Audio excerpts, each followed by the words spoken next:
인사할까요? 만나서 반갑습니다. 자, 한 번 더 앞뒤 좌우를 보시면서 당신의 얼굴에 빛이 납니다. 시작. 당신의 얼굴에 빛이 납니다. 우리 모두는 그런 이 얼굴에서 빛이 나는 그런 존재가 되어서 세상에도 이 밝은 빛의 역할을 잘 감당하시기를 주님의 이름으로 축복합니다. 지금으로부터 100년이 조금 넘은 이 1919년 3.1 운동 당시에 우리나라 기독교 인구가 20만 명 정도 되었습니다. 전체 우리나라 인구의 한 1.2% 정도가 됩니다. 그러나 한국 교회는 민족의 희망이었고 시대의 빛이었습니다.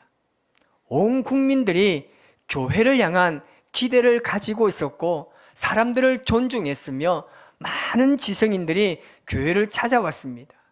이것은 교회가 하나님의 부르신 그 시대적 사명을 잘 감당했기 때문에 그렇습니다. 종교개혁이 500주년을 좀 넘었습니다. 지금 사람들은 또 한 목소리를 외칩니다. 교회가 변화되어야 된다고. 제2의 종교개혁이 일어나야 한다고 목소리를 높이고 있습니다.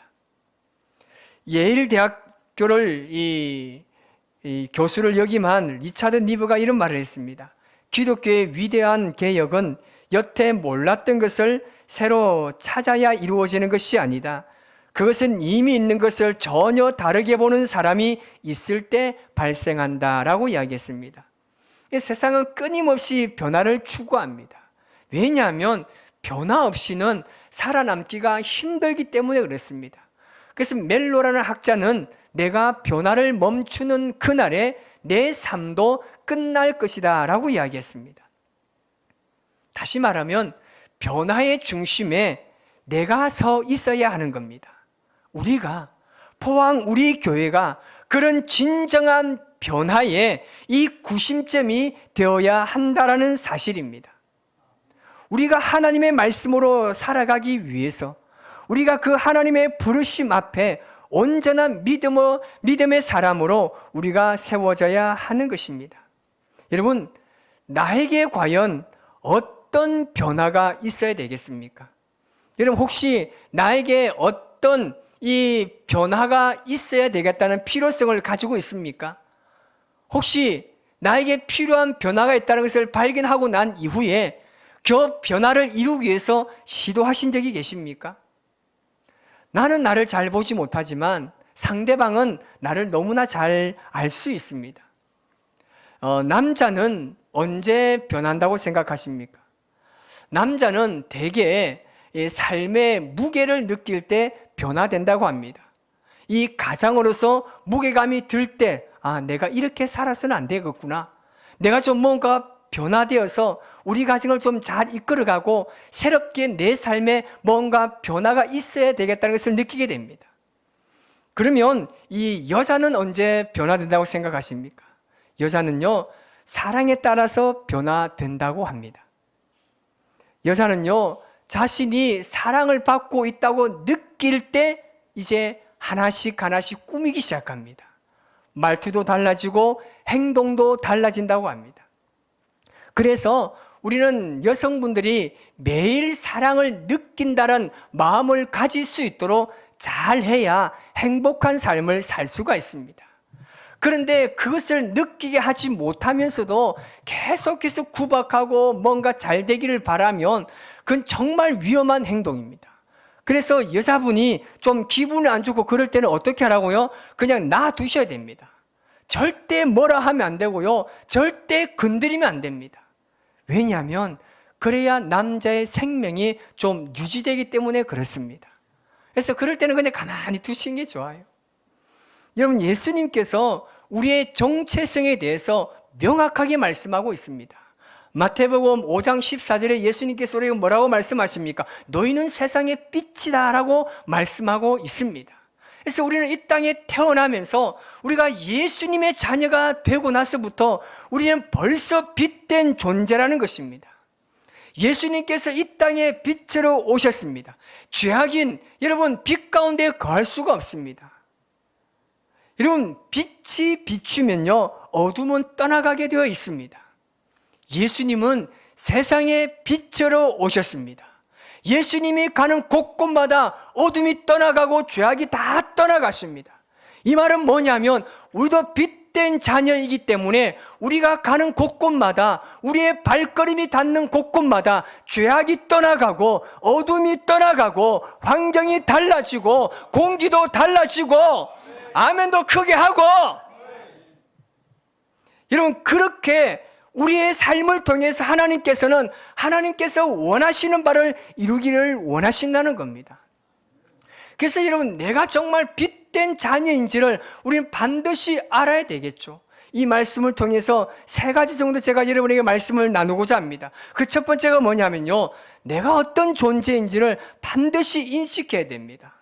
어떤 설문조사를 보니까요, 생전 처음으로 교회 온 사람, 그러니까 태어나서 처음으로 교회에 나온 사람들이 내가 이제 교회를 다녀야 되겠다, 그렇게 결정하게 된 가장 큰 이유가 뭔지 아십니까? 그렇게 설문조사를 한 그 1위가 뭐냐면요, 교회 건물이 아닙니다. 교회 환경도 아니고요, 그리고 예배도 아니고 찬양도 아니고 설교도 아닙니다. 놀랍게도 그 사람이 교회를 다니기로 결정한 1위가 바로 옆 사람입니다. 생전 처음에 교회라는 곳에 와봤는데 이 사람이 예배를 알겠습니까? 기도가 뭔지 찬양이 뭔지 아무것도 몰라요. 그냥 간첩처럼 와가지고 막 이리저리 돌아보다가 그리 앉아있는데, 이 옆 사람을 보니까 도대체 이 예배가 뭐기에, 내가 귀로만 들었던 그 예수가 도대체 어떤 사람이기에 이 사람이 예배 드리는 그 순간순간마다 눈물을 뚝뚝 흘리는 거예요. 이건 그냥 억지로 짜낸 눈물이 아닌 거예요. 그래서 이 사람이 그 옆 사람을 보는데, 뭔가가 있구나. 지금 내 옆에 있는 이 사람이 뭔가 위로를 받고 이 사람을 살려준 누군가가 있구나. 이 사람이 분명히 특별한 뭔가가 있구나라고 생각한다는 겁니다. 그래서 교회에 나오기로 결정한다는 겁니다. 그래서 여러분, 옆 사람이 중요하고 누군가에게 옆 사람이 되는 나 자신이 어떤 존재인지가 너무나 중요한 거죠. 우리 옆에 분에게 인사합시다. 제 옆에 앉아주셔서 고맙습니다. 시작. 이건 내가 누구인지 잘 아시겠죠? 우리는 이 정체성을 분명히 알아야 이 우리의 삶의 방향을 온전히 세워갈 수 있는 겁니다. 오늘 말씀에서 여러분 누구라고 이야기합니까? 12절 말씀을 우리 같이 한번 읽습니다. 그러므로 나의 사랑하는 자들아, 너희가 나 있을 때뿐 아니라 더욱 지금 나 없을 때에도 항상 복종하고 두렵고 떨림으로 너희 구원을 이루라. 나의 사랑하는 자들아 라고 말씀하십니다. 하나님께서 우리를 사랑하신대요. 온 우주 만물을 창조하신 하나님께서 정말 볼품없는 우리 같은 사람을 사랑하신다고 말씀하고 있는 겁니다. 15절에 또 이렇게 이야기합니다. 하나님의 흠없는 자녀로 세상에서 그들 가운데 빛들로 나타내며 라고 이야기합니다. 우리를 사랑하시는 하나님께서 여러분 어그러지고 거스르는 이 세대에서 생명을 구원할 빛으로 세상을 밝히는 존재로 우리를 부르신 겁니다. 그 존재는 어떻게 된다고요? 흠이 없고 순전해야 됩니다. 우리가 도덕적으로 신앙적으로 책망할 것이 없는 그런 존재가 되어야 한다는 겁니다. 그래서 어거스틴은요 이런 말을 했습니다. 인간은 알고 있는 것에 의해서 평가되는 것이 아니라 그가 살아가는 것에 따라서 평가되어야 한다라고 이야기합니다. 그래서 우리는요 하나님께서 나를 얼마나 사랑하시는지를 알게 되면요 내가 어떤 믿음의 삶을 살아야 하는지 결단이 선다라는 겁니다. 그래서 사랑의 단계에도요 3가지가 있습니다. 그 첫 번째는요 관심입니다. 여러분 누군가를 사랑하면 어떻습니까? 늘 그 사람만 집중합니다. 그 사람만 찾고 그 사람이 있는 곳만 어슬렁어슬렁 돌아다니고 정말 그 사람에게 모든 관심이 다 쏠려 있습니다. 두 번째는요 헌신입니다. 이거는 말로 하는 것이 아니라 시간이나 물질이나 내 몸을 다해서 섬기는 것을 의미합니다. 세 번째는 희생입니다. 생명을 내어놓는 사랑, 목숨을 다하는 사랑입니다. 하나님께서 우리를 얼마나 집중해서 보십니까? 하나님처럼 우리에게 관심을 가지는 그 어떤 존재도 없습니다. 항상 우리를 집중하시고 우리의 순간순간마다, 호흡하는 순간순간마다, 걷는 발, 내딛는 발걸음마다 하나님은 우리에게 관심을 가지고 있습니다. 생명을 내어놓기까지 헌신하는 그 사랑으로 하나님께서는 우리에게 다가오십니다. 우리는 하나님께서 나를 사랑하신다는 사실과 나를 통해서 생명을 구원하신다는 그 확실한 믿음을 가져야 하는 것입니다. 그래서 여러분, 우리가 사업에 실패했다고 해서 우리의 인생이 끝이 난 게 아니에요. 내 인생에 뭔가가 잘못되고 실패하고 내 인생에 정말 건강이 좋지 않다고 해서 우리의 인생이 끝난 게 아니에요. 내가 시험을 망쳤다고 해서 인생이 끝난 게 아니라는 말입니다.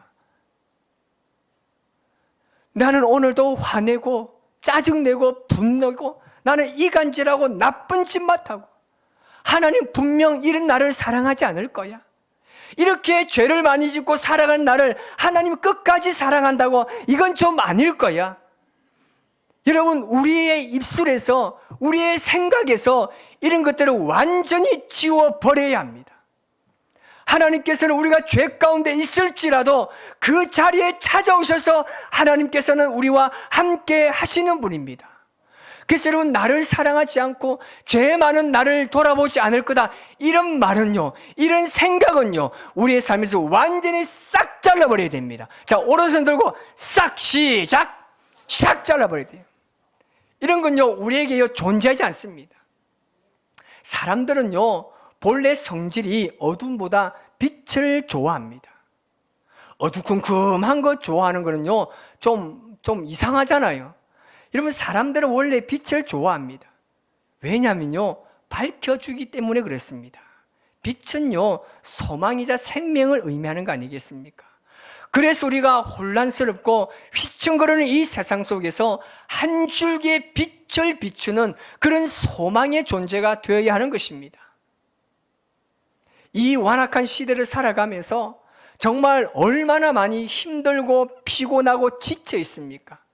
그런 사람들에게 예수님 믿는 사람들만큼은 이 세상의 한 줄기의 빛이 되어서 그들에게 희망을 전해주고 소망의 말씀을 통해서 그들을 살려주는 그 참된 존재가 되어야 하는 것입니다.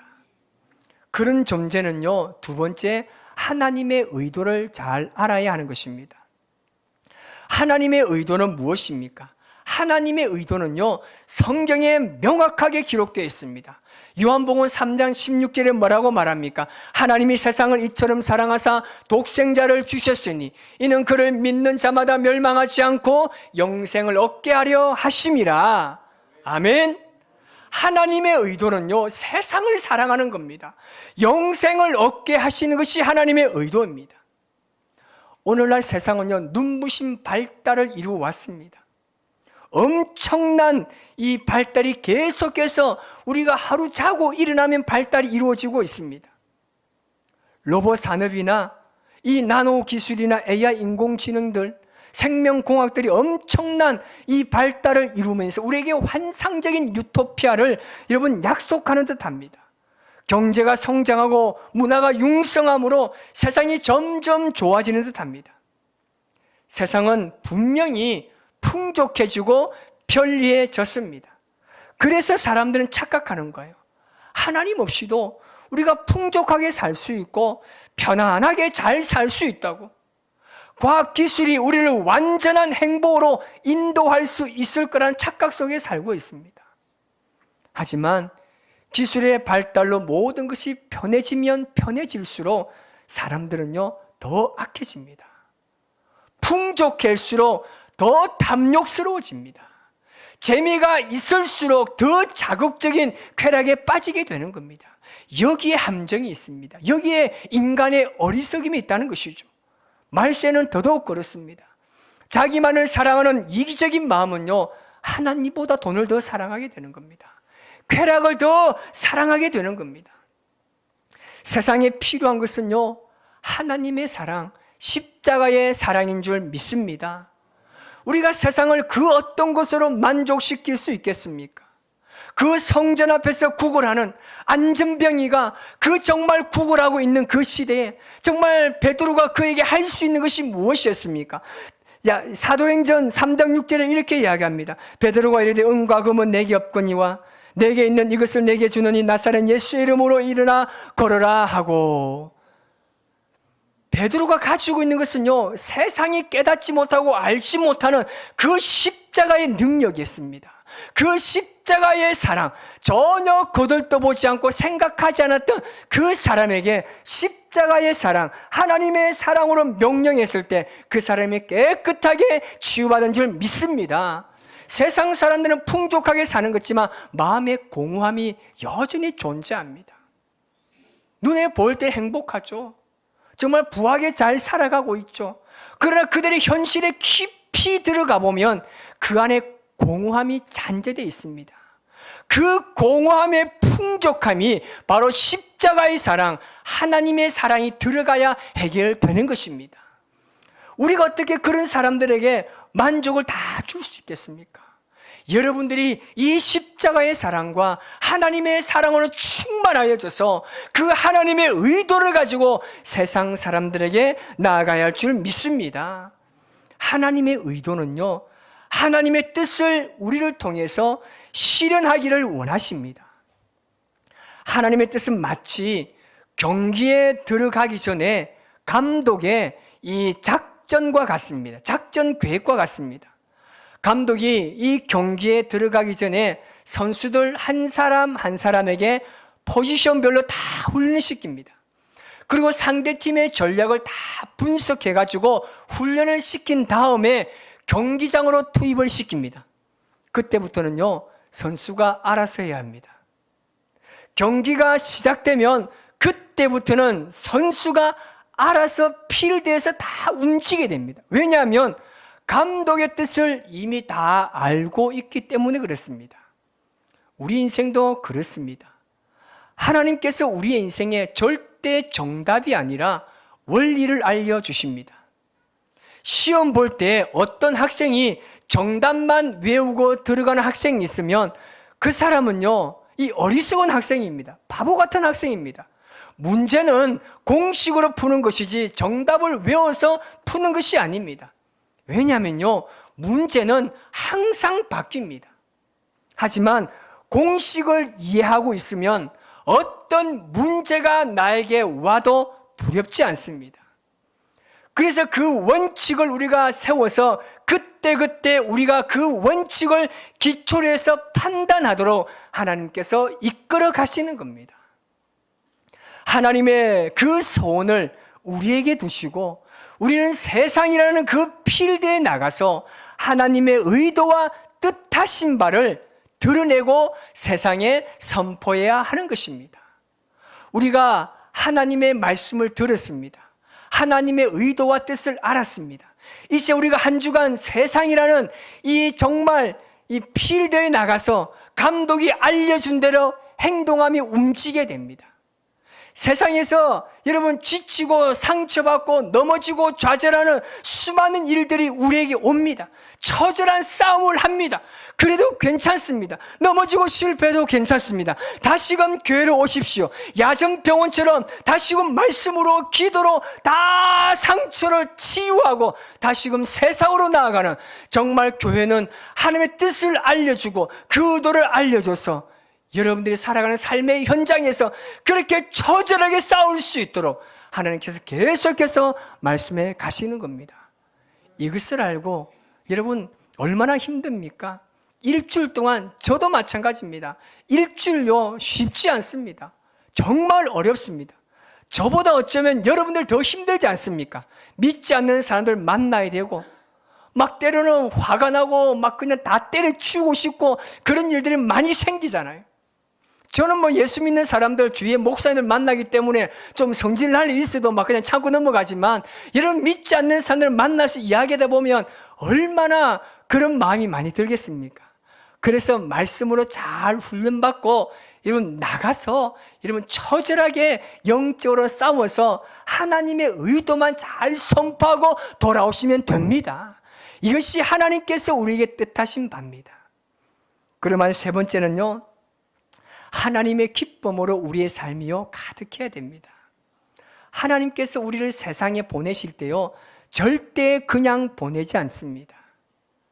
너희 잘 훈련시켰으니까 나가라. 하나님은요 달라요. 감독은 그러면서 끝내지만 하나님은요 보내지만 항상 곁에서 함께 하시겠다고 말씀하십니다. 너희가 세상을 알고 그 세상 속에 들어갈 때 하나님이 반드시 우리와 함께 하신다고 말씀하십니다.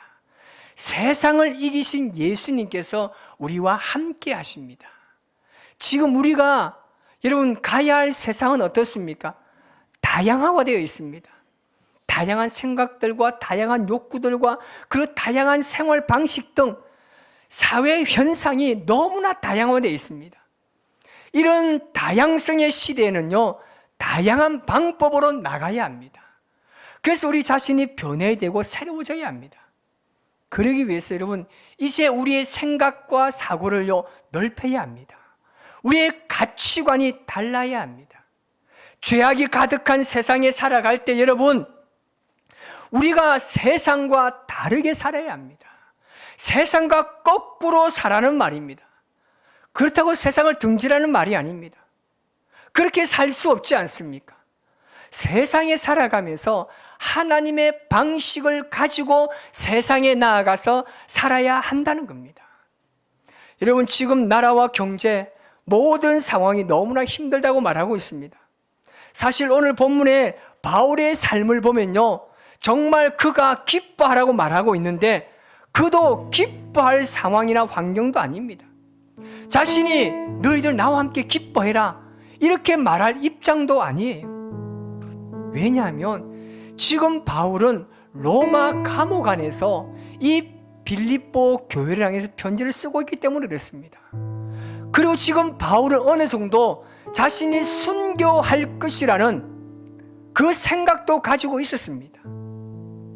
그러나 바울은요 그런 가운데서도 그리스도 안에서 누리는 평안과 기쁨을 절대 잃지 않았습니다. 오히려 자신을 걱정하는 빌립보 교인들 향해서 나와 함께 기뻐하자라고 권면하고 있습니다. 이것이 진정한 그리스도인의 삶입니다. 성령은 이런 말을 했습니다. 그대가 가지고 있지 않은 기쁨을 얻으려면 즐겁지 않은 길도 기꺼이 걸어가야 한다라고 이야기했습니다. 세상의 모든 사람들이 웃을 수 없는 세상이지만 그리스도인들은 웃어야 합니다. 바울은 지금 울어야 할 상황입니다. 탄식하고 탄복해야 될 상황입니다. 하지만 그 성도들에게 나와 함께 웃자라는 거예요. 나 감옥에 있다고 슬퍼하지 말라는 거예요. 나는 오히려 이곳에서 하나님을 만나고 나에게 말씀하시는 주님의 놀라운 일들을 계속해서 경험하고 있어서 나는 기쁘다는 거예요. 이것을 너희가 알아주면 좋겠다는 거예요. 지금 내 안에 말할 수 없는 이 기쁨을 너희들이 알아주었으면 좋겠다는 마음을 가지고 있습니다. 왜냐하면 지금 바울이 가지고 있는 이 기쁨은요 세상이 주는 기쁨이 아닙니다. 어떤 환경이 주는 기쁨이 아니었습니다. 오직 예수 그리스도께서 주시는 말할 수 없는 하나님의 평안이고 기쁨이었습니다. 바울은 교회와 복음을 위해서라면 어디든지 언제든지 순교할 준비가 되어 있는 사람이었습니다. 너희들이 내가 전한 복음으로 너희가 어떤 존재인지 잊지 않는다면 나는 불타는 재물 위에 포도주처럼 전대로 부어져서 내 자신이 없어진다 할지라도 나는 기뻐하고 기뻐하겠다고 말씀하고 있는 겁니다. 이것이 바울이 가지고 있는 복음의 진면목, 자신이 경험한 기쁨이었습니다. 바울이 한 영혼이라도 주께로 돌아오기를 원하는 그 하나님의 마음을 어떻게 표현했습니까? 로마서 9장 3절에 바울이 이렇게 말합니다. 나의 형제 곧 골육의 친척을 위하여 내 자신의 저주를 받아 그리스도에게서 끊어질지라도 원하는 바로다 라고 말씀하고 있습니다. 이 고백은요, 바울의 진짜 마음, 진짜 고백입니다. 여러분들이 교회 밖으로 이제 나가서 각처로 흩어지고 나면 세상 사람들은 우리를 향해서 무엇이 다를까? 저 사람은 우리와 어떤 다른 삶을 살아갈까? 반드시 주목합니다. 왜요? 우리가 예수님 믿는 사람인 줄 그들이 알기 때문에 그렇습니다. 여러분의 그 진면목을 유감없이 보여주십시오. 복음의 사람으로, 내가 빛된 존재로 하나님의 그 뜻을 내가 살아가고 있는 삶의 현장에서 그대로 드러내는 존재로 세상에 여러분이 가지고 있는 이 복음의 능력을 보여주시기를 바랍니다.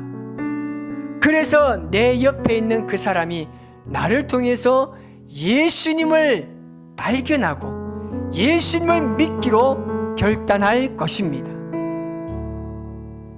여러분 안에 있는 이 불타는 복음의 능력으로 하나님의 뜻을 드러내는 세상의 빛된 자녀로 살아가시기를 주님의 이름으로 축복합니다. 이번 한 주간 하나님의 부르심 앞에 정말 후회함이 없는 내 자리에서 빛된 자녀로 그 부르심의 사명을 잘 감당하는 저와 여러분의 삶이 되시기를 주님의 이름으로 축복합니다. 오늘 시간 우리 이 자녀로 주님 앞에 고백하며 나아가실 때 정말 그 하나님 안에서 정말 나에게 주신 직분에 따라서 그 하나님의 지혜로 나의 삶을 완전히 그리스도의 십자가로 세워가는 온전한 믿음의 사람으로 살기로 결단하며 우리 고백하며 나아가겠습니다.